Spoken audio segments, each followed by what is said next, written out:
Eso dijimos que yo golpeaba a Carlos Valdés.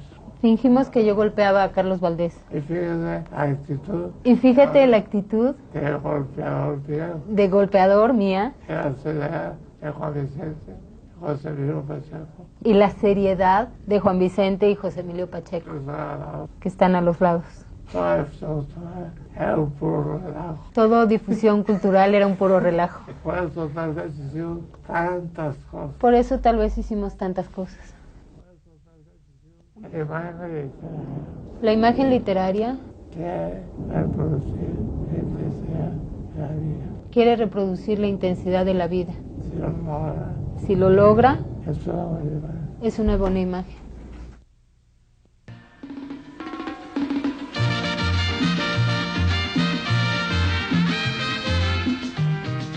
Era la Ciudad de México de mediados del siglo XX. La de Juan García Ponce era una generación de escritores, artistas plásticos, directores y actores de teatro, cineastas y músicos, cuyo interés estético traspasaba la frontera nacional.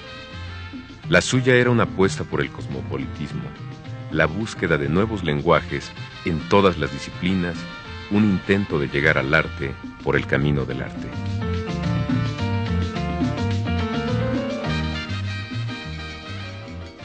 Cambiamos totalmente la cultura. Cambiamos totalmente la cultura en México. Fue la época en que Jaime García Terrés Fue la época en que Jaime García Terrés nombró directores de la Casa del Lago sucesivamente nombró directores de la Casa del Lago sucesivamente a Tomás Segovia y a Juan Vicente. Vicente Melo. Ahí se hizo todo. Y ahí se hizo todo. Se daban conferencias, Se daban conferencias, se hacían exposiciones, se hacían exposiciones, se daban conciertos, se daban conciertos, se hacía teatro. se hacía teatro.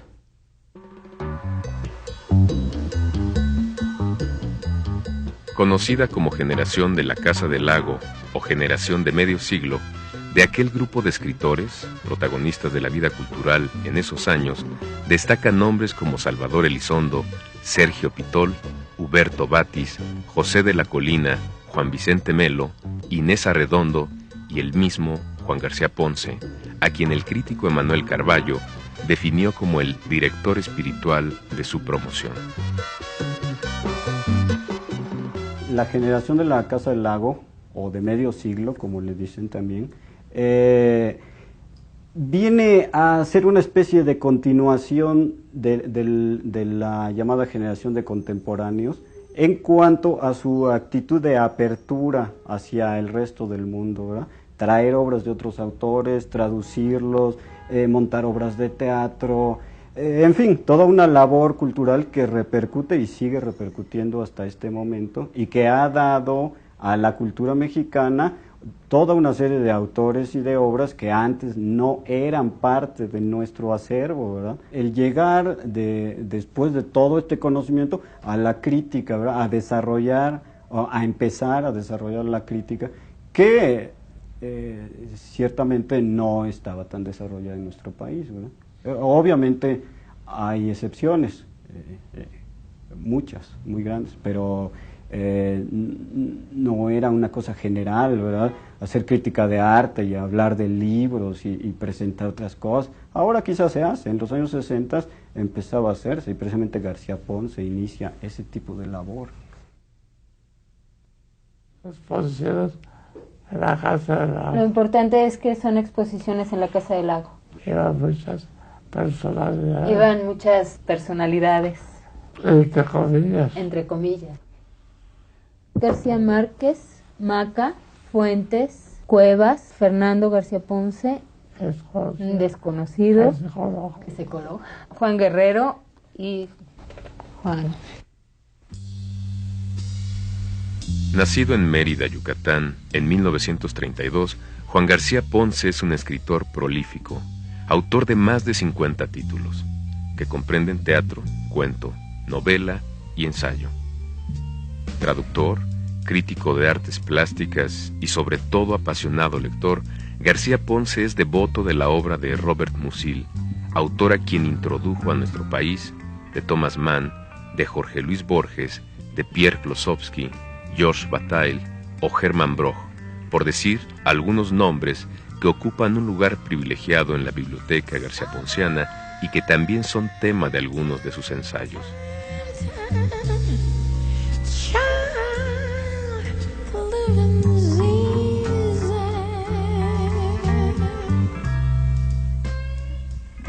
Descubrimos autores extranjeros Descubrimos autores extranjeros que nadie conocía en México.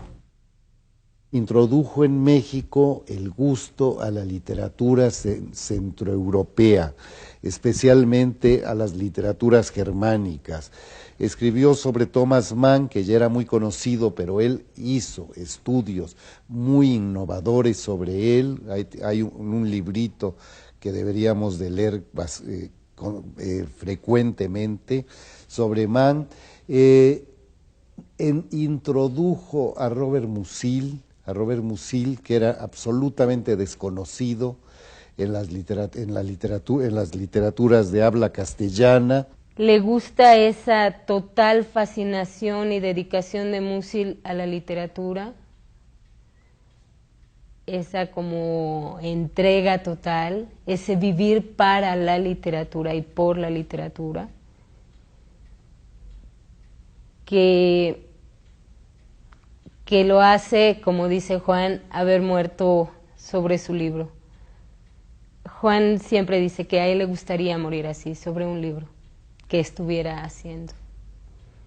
O sea, no dejar nunca de tener ese contacto, esa fuerza que da la literatura. Y para él Musil es eso, como la entrega total a la literatura. Ciertamente es muy importante y muy complejo este asunto de las influencias en García Ponce. De algún modo su obra depende de todo esto que está atrás de él, ¿no? Lo que sucede es que el sentido de la palabra influencia en García Ponce no es el mismo que encontramos en todos los demás, ¿verdad? No es una derivación de motivos de una obra a la suya, sino que desborda ese sentido ordinario de la palabra influencia, e incluso, como sucede siempre en García Ponce, lo transvalora, ¿verdad?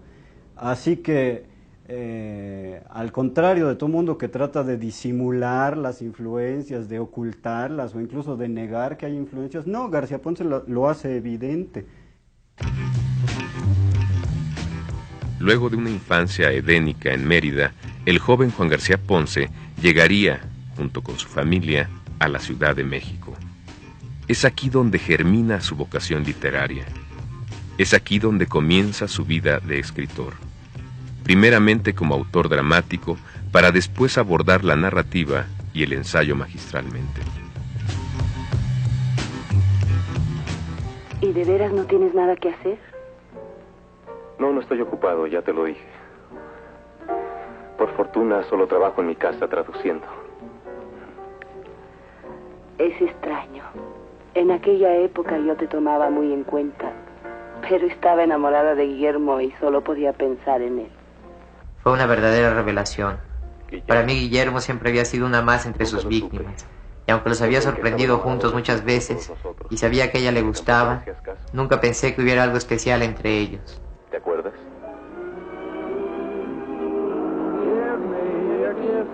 Juan García Ponce formó parte, junto con Juan José Gurrola, del proyecto Poesía en Voz Alta. Fue Juan José Gurrola quien hizo la adaptación cinematográfica de uno de los cuentos más célebres de García Ponce, Tajimara. Curiosamente, el arte cinematográfico despierta poco entusiasmo en el escritor yucateco. Son geniales, ¿no crees?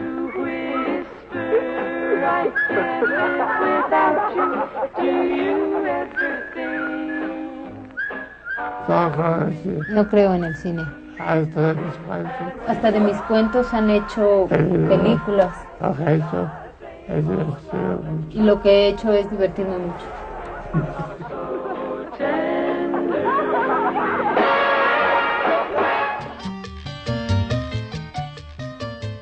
Con Tomás Segovia al frente de la Casa del Lago, García Ponce y otros escritores editan la Revista Mexicana de Literatura. Más adelante, el autor de El Gato participaría en la revista de la Universidad de México. Ambas propuestas editoriales ofrecían en sus páginas un lugar privilegiado a la literatura de otras latitudes, dando importancia al arte por encima de su posible contenido social. Sin embargo, como toda historia, la de esta época tuvo su final.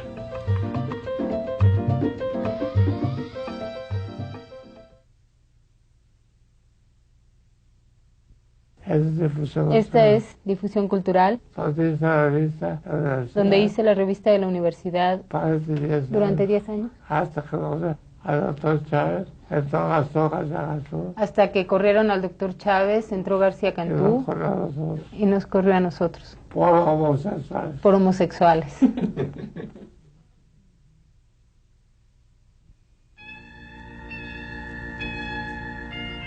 Es conocido el hostigamiento que las entonces nuevas autoridades universitarias ejercieron en la figura de Juan Vicente Melo, quien fue despedido de su puesto de director de la Casa del Lago injustificadamente. A este hecho, sus amigos y colaboradores respondieron renunciando también a sus puestos.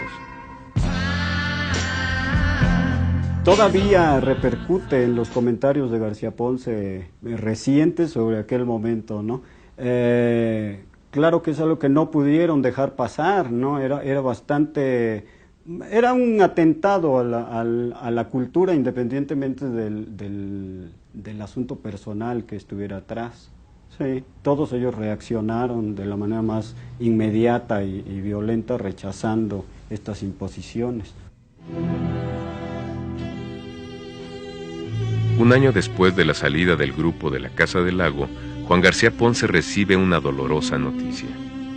El escritor padece una enfermedad conocida como esclerosis múltiple. Su cuerpo iría perdiendo gradualmente la motricidad. Esta afección lo detuvo físicamente. Sin embargo, la misma lucha contra la enfermedad pronto se convirtió en ejercicio de la inteligencia y de la imaginación. Yo preferí vivir en el espacio de la imaginación. Las obsesiones eran más fuertes que los ofrecimientos del mundo, escribe con sabiduría. Yo pienso que fue su fuerza desde que era ese niño de 6 años tirado en el portal de la casa de su abuela, ¿no? Leyendo y empapándose de fantasía y de imaginación y de vida, que son los libros, ¿no? De vidas distintas que hay que vivir y que hay que hacer vivir. Juan lee y vive eso que lee y escribe y da vida escribiendo. Y así vive, tomando vida y dando vida. Ahí estoy haciéndome al Hamlet en Dinamarca, en Helsingborg, donde pasa Hamlet. Pero es una foto en broma. Como todas. Eso es muy importante. Esa es la casa de Strindberg. Esta es muy importante. Es frente a la casa de Strindberg. En Estocolmo. Fui a Estocolmo solo para ver la casa de Strindberg. Fui a Estocolmo solo para ver la casa de Strindberg. Y el cuidador decía, no puede ser un mexicano esté aquí. Y el cuidador me decía, no puede ser que un mexicano esté aquí. Ni los suecos vienen. Ni los suecos vienen. A su infancia se remontan 2 pasiones que lo han acompañado a lo largo de su vida: su fascinación por la vida de los santos y el vicio de mirar retratos. En un ejercicio de observación similar, quien contemple las fotografías de Juan García Ponce descubre pronto una característica singular: la vestimenta negra, el joven escritor o el escritor maduro siempre de negro. Hay una línea, una obra de Chekhov. Hay una primera línea en una obra de Chekhov que se llama La Gaviota. Que se llama La Gaviota. Que le pregunta al personaje principal. En la que le preguntan al personaje principal. Irina. Irina. Porque está siempre vestida. ¿Por qué está siempre vestida de negro? Y ella contesta. Estoy de luto por mi vida. Estoy de luto por mi vida. Hago mías palabras. Hago mías esas palabras. ¿No habías visto, por ejemplo, cuadernos originales que escribía en estas libretas? Inmaculada o los placeres de la inocencia. Imagen primera, 5 mujeres, pasado, presente, el gato. Libro tras libro, García Ponce reitera sus obsesiones. El erotismo, el amor, la muerte, la identidad, la locura. Sin embargo, el eje temático es la pulsión erótica y el símbolo de esta pulsión, la mujer.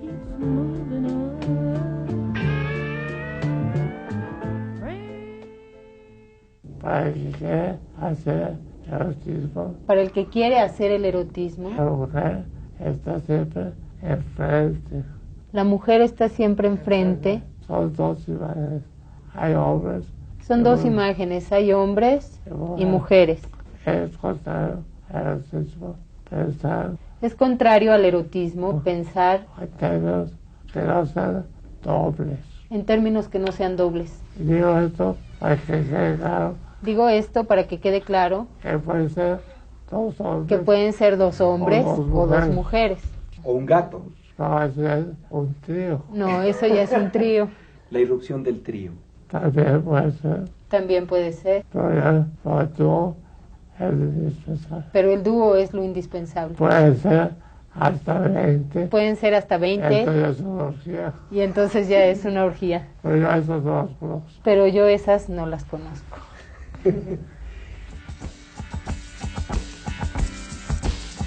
El erotismo se desprende también de otros elementos del mundo que nutren la imaginación de Juan García Ponce.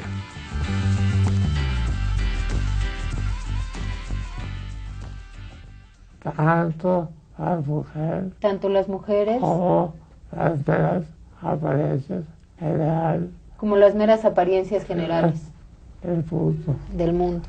El mar, las montañas, las calles, las casas.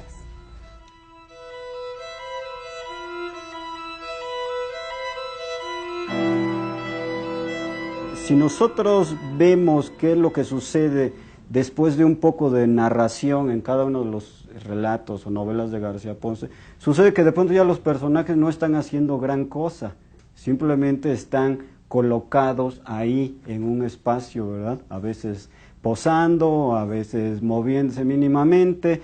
¿Qué es lo que sucede? García Ponce tiende al cuadro verbal, al cuadro vivo, ¿verdad? A la descripción de ese cuadro, abandonando muchas veces la función narrativa del relato, de la novela, para cristalizar en imágenes.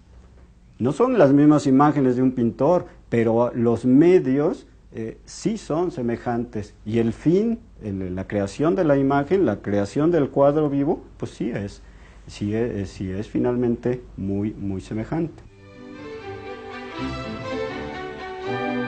Si en la literatura entran en juego los sentidos, el sentido que domina la literatura de Juan García Ponce es la mirada. Esa mirada que, finalmente, se convierte en imagen literaria.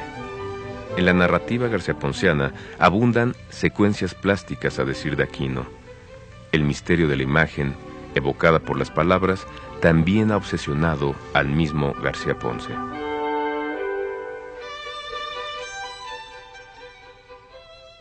Solo se aspira a poder llegar a tocarlas. Solo se aspira a poder llegar a tocarlas. Pero son evanescentes. Después de todo. Pueden estar hechas de palabras, en el caso de la literatura. Porque están hechas de palabras en el caso de la literatura. Pero no en otras artes. Pero no en otras artes. Yo, por ejemplo, podría tocar ese cuadro. Yo, por ejemplo, podría tocar ese cuadro. O lamerlo. O lamerlo. O leerlo. O leerlo. O chuparlo. O chuparlo. O que sea. Lo que sea. No se parece lo mismo lo que se habla. Pero no se puede decir lo mismo de lo que se habla. Lo que hace uno es reconocer. Lo que hace uno es reconocer su validez. Su validez. Cuando ya aparecieron. Cuando ya aparecieron. Por eso a María Luisa, que es mi ayudante. Por eso a María Luisa, que es mi ayudante.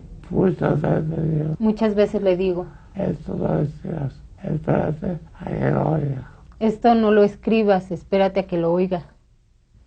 Juan, cuando tiene ese primer impulso, cuando empieza a hacer un ensayo, un cuento, lo que sea, es como mete la hoja, yo meto la hoja a la máquina, a veces pone título, a veces no al principio, y empieza a escribir normalmente, que esto es curioso, con mucha soltura. Parece que ya tuviera todo en su cabeza de un principio, pero no. Y eso es lo grandioso, ¿no? En el transcurso de esa escritura, de ese cauce, de ese caudal de pensamiento, de pronto algo surge y, como dice Juan, no va por ahí. Y Juan siempre cita de Musil que cuando le dijeron que por qué no hacía que sus personajes Ágate y Ulrich concretaran su amor y ya, Juan dice que Musil contestó que los personajes no querían. Y yo pienso que es así con Juan. Juan García Ponce vive para escribir. Vivir y escribir son la misma cosa. Mi vida ha ido haciendo mis libros han ido haciendo mi vida, dice. En este ir y venir, los sueños pueden convertirse en el puente entre escritura y vivencia.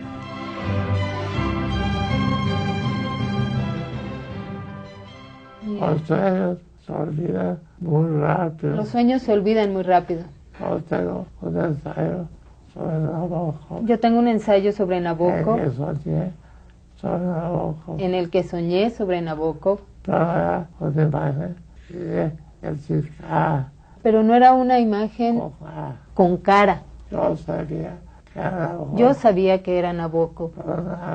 Pero nada más. Atrás me desperté y dije, hay que pasar este sueño. Y apenas me desperté dije, hay que pasar este sueño porque se va a olvidar. Porque se me va a olvidar. Tengo un ensayo que se llama Nabokov, una imagen y un sueño. Tengo un ensayo que se llama Nabokov, una imagen, un sueño.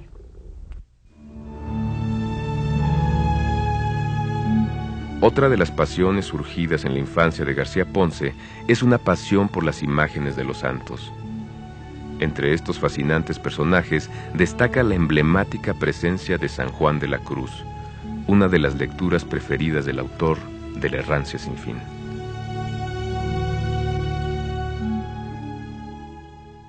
Todo San Juan me importa. Todo San Juan me importa. Como creador de imágenes. Como un gran poeta. Como un gran poeta. Un gran santo. Un gran santo. Un gran místico. Un gran místico. Y por eso mística quiere decir conocimiento secreto. Después de todo, mística quiere decir conocimiento secreto. De su lectura personal de San Juan, el escritor prefiere el clásico del santo, La noche oscura. En una noche oscura. En una noche oscura. En ansia de amores inflamada. En ansia de amores inflamada. Salí sin ser notada. Salí sin ser notada. Oh dichosa aventura. Oh dichosa aventura. Estando ya mi casa sosegada. Estando ya mi casa sosegada. Hay que tener en cuenta que San Juan de la Cruz habla siempre de que él es la amada. Habla siempre de que él es la amada. Y Dios es el amado. Y Dios es el amado. Entonces, Entonces San Juan de la Cruz habla en femenino. Porque el que está al lado es su alma. Porque la que está hablando es su alma.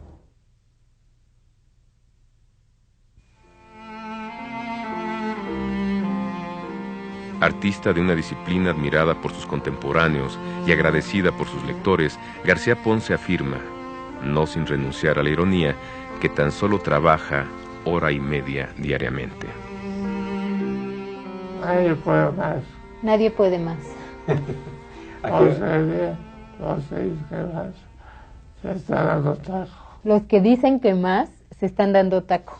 Thomas Mann dice en su diario. Hoy trabajé muy bien. Hoy trabajé muy bien. En la montaña mágica. Escribí 6 líneas. Escribí 6 líneas. Los objetos que rodean a Juan García Ponce son objetos íntimamente relacionados con él.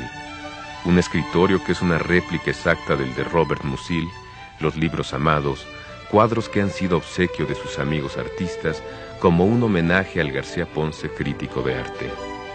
Objetos que también expresan su pasión y su amor por la escritura.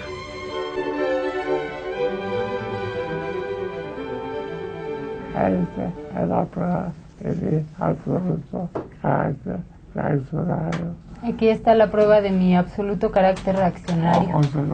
O conservador. Esa máquina la única es la única que he tenido en mi vida. Okay, tú escribes. Y es en la que María Luisa escribe.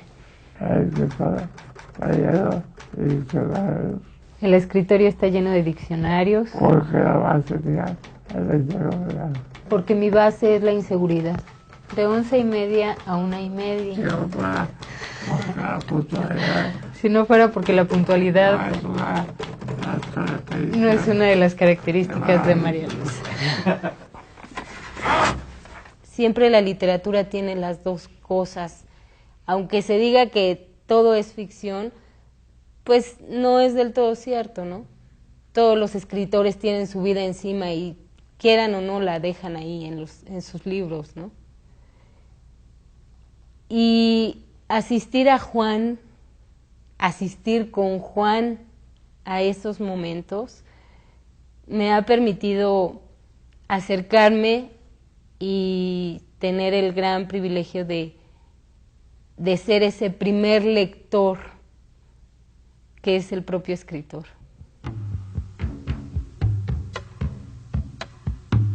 Hace 32 años, un médico le anunció a Juan García Ponce que tan solo le quedaban algunos meses de vida. El tiempo se ha encargado de desmentir ese diagnóstico cruel. Según cuenta Elena Poniatowska, el escritor le confesó que la curiosidad lo salvó de la muerte. Es la curiosidad la que nos ha dado las mejores páginas de García Ponce, un autor que decidió vivir a través de la literatura.